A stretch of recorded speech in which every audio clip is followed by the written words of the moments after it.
These farmers are the new faces of a silent revolution. Spread over various wards in the vast Laikipia County, they are part of the Access to Solar Water Pump project. The project is the brainchild of the SNV Netherlands Development Organization. It is supported by the GIZ's Green People's Energy Initiative on behalf of the German Federal Ministry of Economic Cooperation and Development. We hope to have 500 smallholder farmers utilizing the solar water pumps. And also we hope to help the value chain actors who are dealing with these pumps to accelerate on their sales. We're also hoping to have increase in the productivity and incomes for the smallholder farmers. Launched in June 2021, the project is set to be implemented over a 2-year period. Since it was rolled out, 130 solar water pumps have been sold. Another 7 were allocated to various farmers in the county.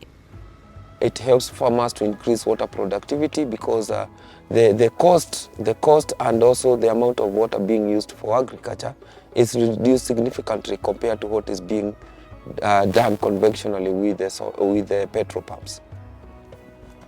57-year-old David Hunjagekonyo is among the 7 lead farmers. Before the incorporation of the device in his daily operations, this picturesque farm was punctuated with the constant din of a petrol-powered water pump. I have almost sold worth 80,000 of spinach.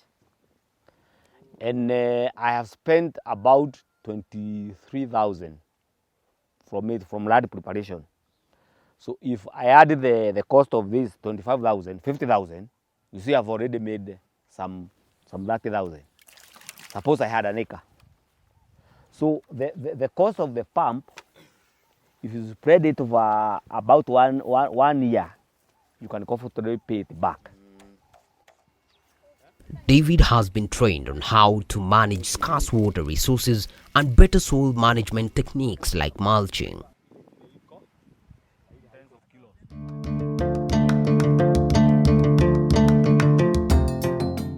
Miles away in Njaukuri, Laikipia West constituency, Peter Kanyoni, another lead farmer, is busy on his 2-acre piece of land. Just like David, Peter would spend close to 1,000 Kenyan shillings on fuel daily. Tofauti yao ni kama usiku na mchana. Ama ni kama sijui niseme nini. Kwa sababu ya mafuta iko na riba. Utafanyia kazi. Na yatakuingia kwa mfuko. Kwa sababu mpaka ugharimie kununua ile petroli na kina oil. Na tatu, kuna ile kutofanya kazi vizuri kwa sababu saa nyingine pesa ya petroli imekosa. Peter is the beneficiary of a submersible pump which has been submerged in his 40-foot water well. The 57-year-old is still nostalgic about the first set of drips that were installed on his farm.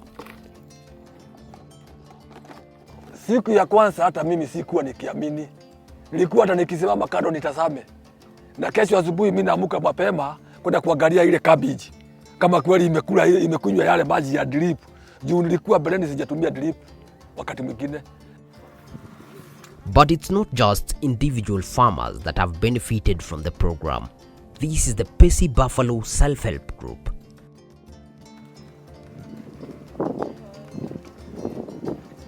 Formed in 2019, it is made up of 21 dedicated members. 39-year-old Peter Mburu Kiarie is a founding member and chairman of the group. Lakini kosa nitanje hapo, SNV imetusomesa sana kuhusu climate change. Na wameshikana bawa na watu wa Rua. Sijui ni wiki 2 wiki 3 walishikana wakatuletea miti, indigenous tree, kwa kupanda huko kwa mto. na tumepanda, wametupatia miti kama 300 ya kupanda huko chini na tayari tumepanda. Kwa hivyo hiyo ni moja ya kuzuia global warming na the dry of water. PC Buffalo's demo farm is supported by Listen. Funded by the Dutch Embassy, it is implemented by the SNV, the Alliance for a Green Revolution in Africa, and the Frontier Counties Development Council. It aims at building resilience to climate change by enhancing water, food, and nutrition security. So within Laikipia, we have been able to integrate on different areas. That is on good agricultural practices, also on the water component, and also on the livestock component. And we have been able to integrate with the energy component, where we have installed the solar water pump for irrigation within one of the groups that we are working together in Laikipia County. Pauline Jerry is a member of the group. Previously, the women and children had to make daily back-breaking trips to fetch the precious commodity. This all changed with the installation of the pump. SNV wametusaidia, tumelima, wametuletea wageni, wanatufunza mambo ya kupanda waru, kupanda mbosho, kupanda vitunguu, na kwa saa hii wageni wenye wako karibu sana ni kupanda waru na venye tunaweza ipanda na tupate market. So tukitoa kwa shamba tuko na market ready. Kama venye nilikuwa nasema, tungependa watu wanatusupport tukilima, kama hiyo ni hata hizo maziwa venye tunaweza pata soko yake. Kwa saa hii tumeshapata soko ya kuuza mimea yetu. With most parts of Kenya experiencing 5 to 7 hours of peak sunshine daily, uptake of solar power has been on the rise in the country.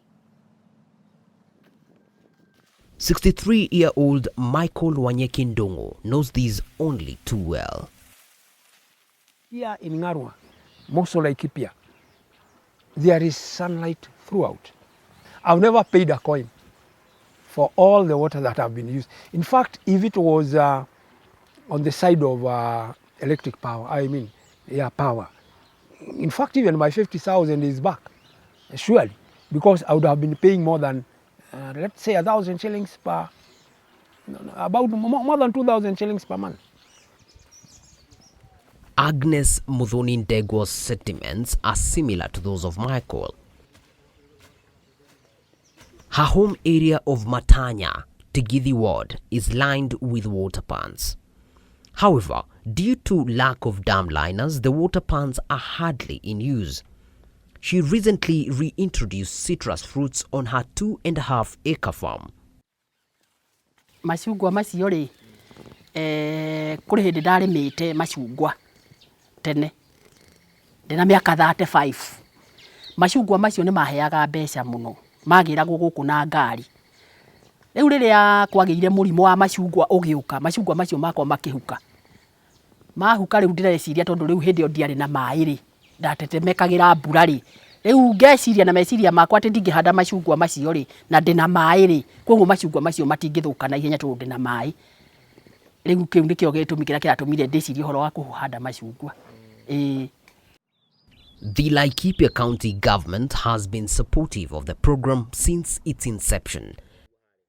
So, the good thing with this technology is that the little water available is used sustainably over a long period of time. So, when that water is used sustainably, it means a longer time of use, so that there won't be shortage. So that is when an initiative like this one is very important, because in agriculture we are talking of both livestock farming and crop needs. In order to enhance distribution of the solar water pumps, SNV has partnered with various suppliers of the devices.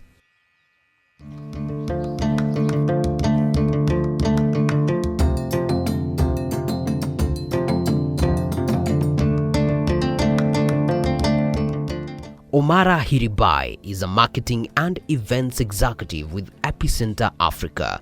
Today, He is at Mzee Karoki's farm checking on his 0.5 horsepower pump supplied by his company.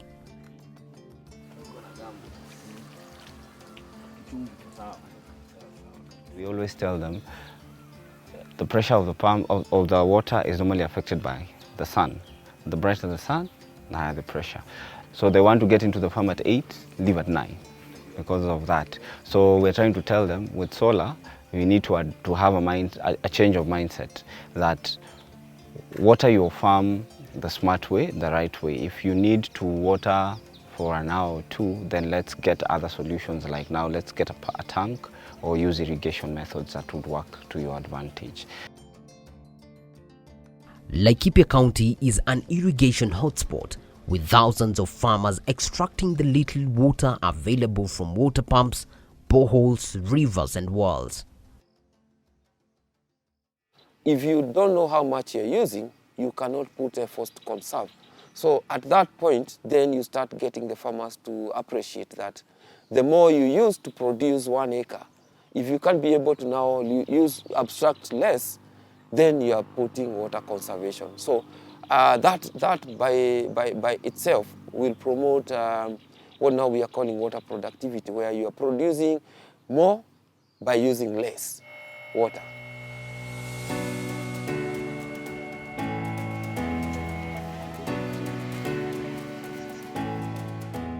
So, what needs to be done to encourage an increased uptake of the solar water pumps?